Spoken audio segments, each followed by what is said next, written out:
Hello, welcome to the Chill and Learn English.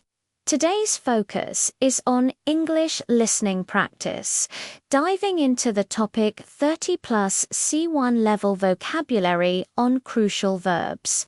Welcome to the deep dive.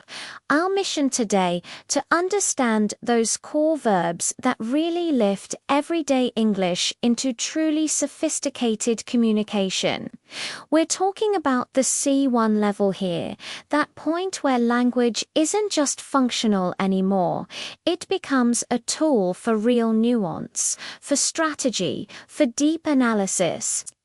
Think of these verbs more like the engineering components of complex arguments. They go way beyond simple actions. They help establish the intent, the cause, the consequence, and the relationship between different ideas or events. If you want to sculpt a precise sentence in a professional setting or academically, these verbs are pretty much indispensable tools. Let us look at two verbs that highlight complexity and show how one word can shift its whole feeling depending on where you use it. To opt and to boast. To opt always means making a choice. But the weight of that choice can vary enormously.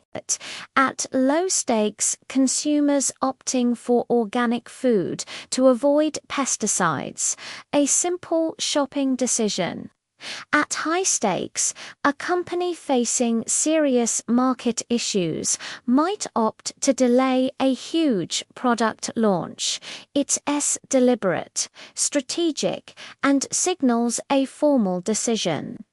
It also covers the administrative side, like when you opt out of a service, formalizing your withdrawal in contracts or for compliance. To boast traditionally means talking with excessive pride, which is usually negative. For example, he couldn't help but boast about his promotion socially negative. Picture colleagues rolling their eyes. But here's the C1 twist. In a corporate context, the negativity evaporates. A company boasts a diverse workforce, or our software boasts faster processing. It becomes synonymous with highlighting features, quality, and confidence. The crucial lesson is that at the advanced level, you must learn when a word suggests arrogance personally but signals quality professionally. To pledge adds a layer of seriousness, gravity, and often public accountability compared to a simple promise. Big money donors pledge millions to the university. It's documented, morally binding. Think of high personal stakes, like a wedding, where the couple pledged eternal love. In politics, the weight of the word makes a failure to deliver on a pledge seem even worse, highlighting the gap or hypocrisy. To proclaim is about making something public, official, and undeniable, the voice of authority. Historically, the king proclaimed a national holiday. Today, a judge proclaimed the verdict, signaling finality and the force of law. Activists can also use it powerfully. Activists proclaim their demands during a rally, making the announcement significant and monumental. To aspire is about setting high, often long-term goals. It suggests an internal drive toward excellence. Athletes aspire to Olympic medals. Artists might aspire to evoke certain emotions, capturing a deliberate, motivating purpose. It's about the highest aim, separating it from a simple desire. To initiate is the verb for kicking off something significant that usually needs formal action, starting a process where maybe nothing existed before. A CEO initiating a big restructuring marks a major administrative launch. Scientists initiate experiments for a new hypothesis. To resume means hitting play again after a pause, focusing on getting back to the original plan or schedule. Classes will resume after the holidays. Someone resumes their gym routine after an injury. The routine itself continues after the interruption. To renew and to expire govern the life cycle of validity. To renew is extending something with a fixed term, a passport, a license, or even metaphorically renewing a brand image as a strategic overhaul. To expire carries a sense of finality, often legal finality, meaning it's gone or void, a license, warranty, or special offer. To halt means stopping things often abruptly and usually deliberately or forced by circumstances, a complete arrest of motion or progress. Construction may be halted by bad weather or new regulations. In manufacturing, you halt production immediately if you find a defect, a proactive, intentional stop. A police officer halts a speeding car, decisive intervention. To originate and to stem both point to a source, but with different emphasis. To originate traces something back to its beginning point in time, or its specific source, a tradition originating from ancient rituals, a river originating in the mountains. It's about the genesis.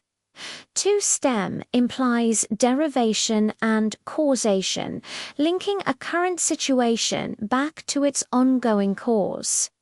The problems stem from poor communication. Her confidence stems from years of experience. The rule of thumb: use originate for the birth point. Use stem for the ongoing causal link.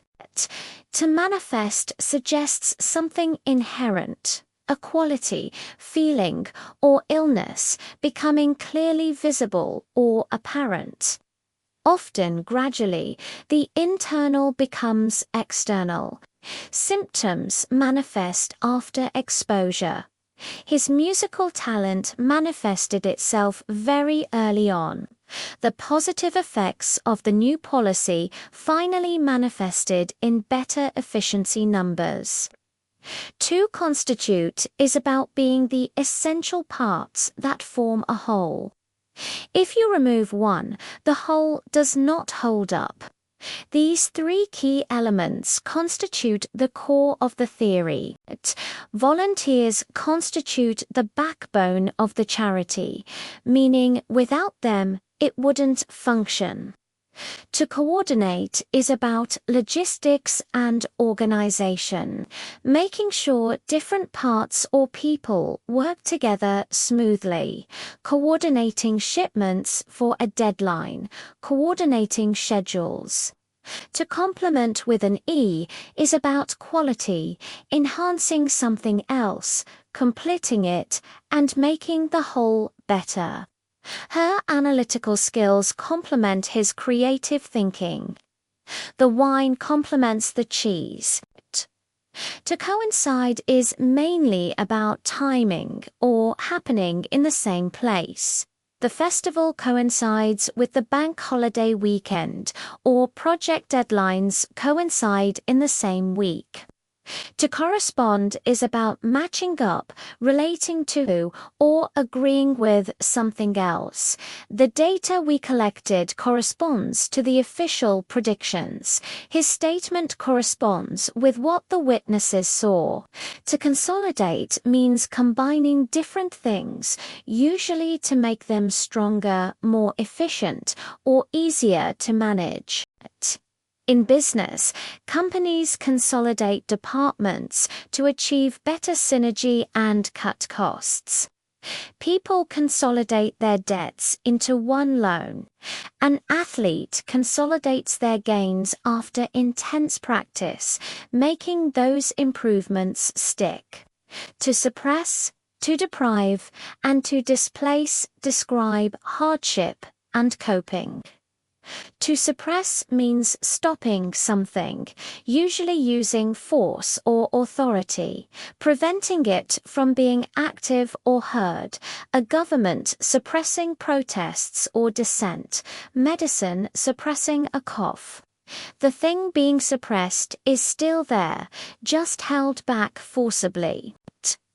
To deprive means withholding necessities, rights, or opportunities. Poverty can deprive children of good nutrition or education. Lack of sleep deprives the body and mind of necessary rest. To displace describes forced movement due to negative events. War displaces millions, or a big new construction project might displace existing residents. Verbs for coping include to ease and to endure. To ease means actively reducing the severity of something negative. Medicine easing pain, negotiations easing political tensions. To endure means resilience, tolerating or bearing something difficult. Often for a longer-term goal, enduring a difficult commute or a material designed to endure extreme heat. To enact is strongly tied to lawmaking and governmental power, the formal process of turning a proposal into an official binding law or rule. Parliament enacts legislation. Governments enact emergency measures quickly in a crisis, signaling official, authoritative action. To encompass is about scope, meaning to include a wide range, suggesting breadth and comprehensiveness. A good history course should encompass social, economic, and political perspectives. A manager's role might encompass several different departments. To foster and to facilitate are often confused but distinct. To foster means nurturing or encouraging growth over time by creating the right conditions, policies designed to foster innovation. Parents trying to foster creativity. To facilitate means making a process or action easier or more possible, often by removing obstacles or providing tools. Technology facilitating remote work. A good workshop facilitating learning. In short, facilitate removes barriers, foster encourages growth. To embed means to fix something firmly and deeply within something else, suggesting permanence and deep integration. Values need to be embedded through education and experience. Journalists embed with troops. You embed code into a web page. It becomes an essential part of the larger whole. To incur is the formal way to say you've brought costs, expenses, or penalties upon yourself, an unavoidable consequence. If you pay a bill late, you incur a fee.